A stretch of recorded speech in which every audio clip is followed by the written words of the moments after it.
Se on toinen leiripäivä koittanut ja tänään pistetään käyntiin kaikki nämä meidän päivä DJ-kuviot. Meillä on tässä kahvila Tempossa, joka on aika tämmönen varsin hienon näköinen monumenttisysteemi. Meillä on täällä tiskijukka 4 tuntia aina keskellä päivää. Sitten on tämmönen toinen kahvila, missä on DJ soittamassa vähän erilaista settiä. 2 tuntia vähän myöhemmin iltapäivällä. 4 tuntia yötä taas takana. Ei tätä kyllä kovin pitkään jaksa, jos huomenna saisi nukkua vähän pitemmän.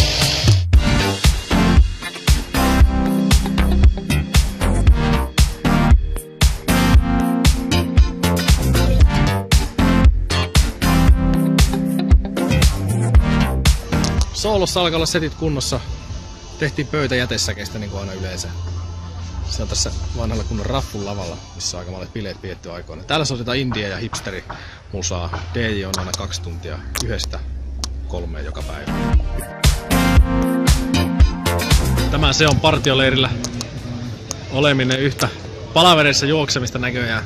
Tänäänkin taas menty paikasta toiseen jatkuvalla syötöllä, vaikka mukaan piti olla vähän aikaa. Mutta tietysti nämä ensimmäiset päivät on tällä aina, kun pitää laittaa kaikki tavarat valmiiksi ja pystyä niin, ja rutiini lähtee käyntiin, niin kyllä sitten toivottavasti siitä ainakin helpottuu vähän tulevina päivinä. Oli kiva päästä lentosimulaattorikin tuossa vähän puikottaa, että Hornetti oli siinä käsittelyssä ja ammattimiehet esittelemässä. Tosi hienoa, että tällaisia juttujakin on täällä leirillä. Toivottavasti ehtii katsoa tässä tulevina päivinä myös noita muitakin kojuja, mitä sillä on tarjolla. Sen verran oli aikaa kuitenkin poikata. Sitten käytiin vähän radiomainoksin toimittaa taustabiisejä. On musatiimin palaveria ja nyt on DJ-palaveria. Sitten vielä vähän tanssijoiden kanssa palaveria, että jos se tulisi mukaan tonne yökerhon puolelle esitanssijoiksi illalla.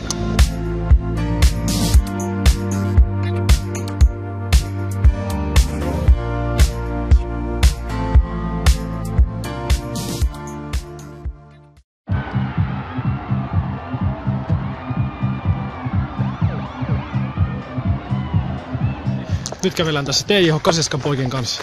Pojat on ensimmäistä kertaa partioleirillä, mitä tässä on näyttää. No aivan huikeeta. Tää on ihan käsittämätön systeemi. Me oltiin just jossain 10 metriä korkeassa puumajassa. Vähän pelotti.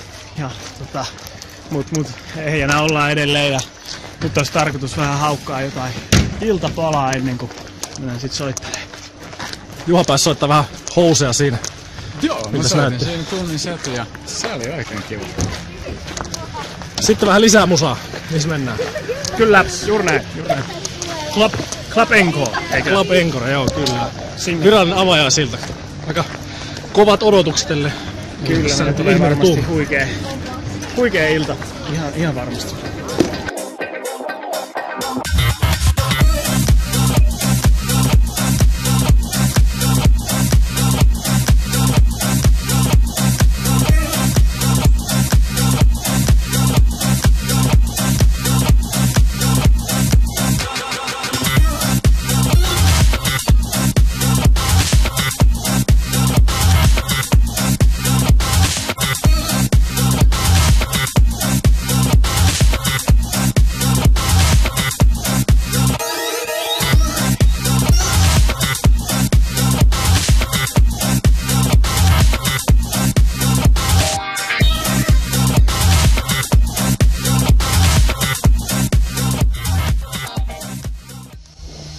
Se olisi sitten roihu päivä 3.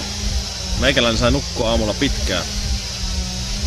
Jes, univelka on, siitä kertoo vielä pussit silmien alla tai sitten vaan siitä, että mä oon vaan niin pirun vanha. Oli aika kovat bileet eilen. Porukka lappas koko ajan sisään. Videot kertoo varmaan oman tarinansa niistä. Tänään meillä on savusaunavuoro musiikkitiimille. No, saunassa on kyllä tullut käytyä joka ilta. Aikamoista luksusta tuolta lämmin sauna ja lämmin suihku myös puolen jälkeen tuolla oottamassa. Katsotaan mitä eteen tulee tänään.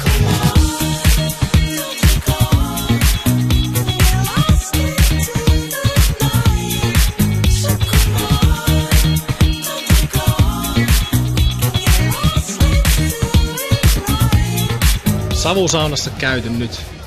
Oli oikein mukavat löylyt ja pikkuvirvokkeita ja naposteltavaa siellä oli kanssa järjestetty meille.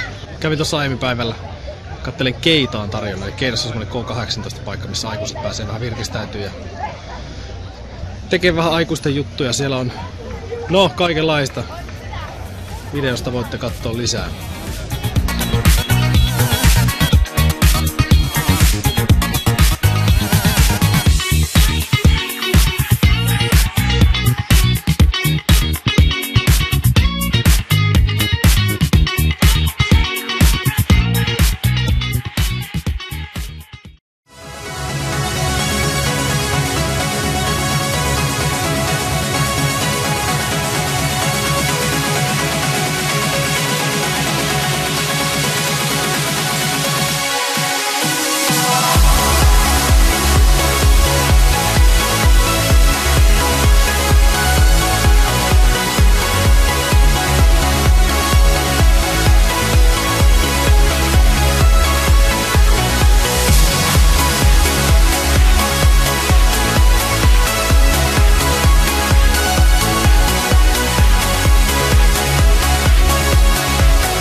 Leiripäivä numero 4 koittanut.